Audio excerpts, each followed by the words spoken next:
सूत बजरिया हो।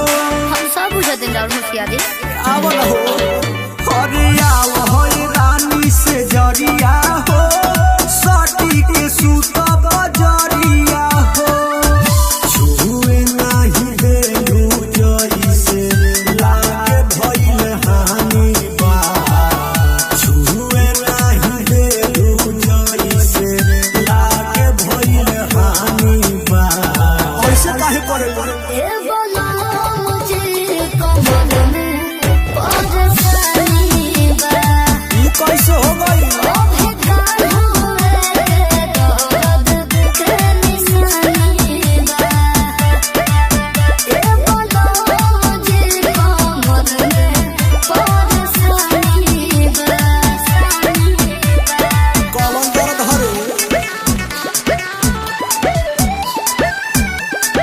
Music said Rakesh.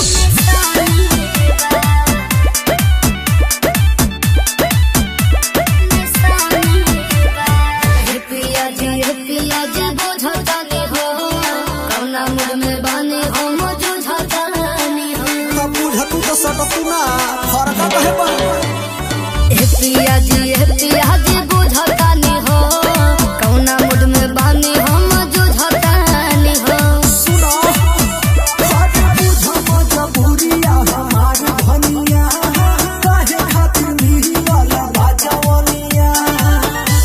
अपने मरद से हो गया न कहानी बा।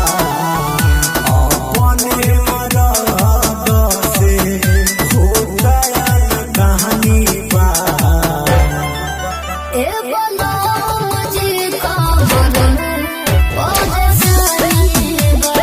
काहे ओ बेकार हुए दर्द के निशानी बा। ए बोलो मुझे कमल में परेशानी बा। सब खेला बुझतनी करे जा। निशानी बा।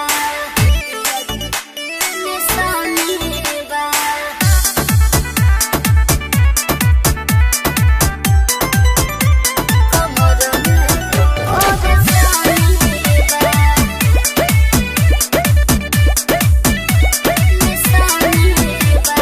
जानो तानी हो सब जी रौरा फेरा में आई नहीं हो जी।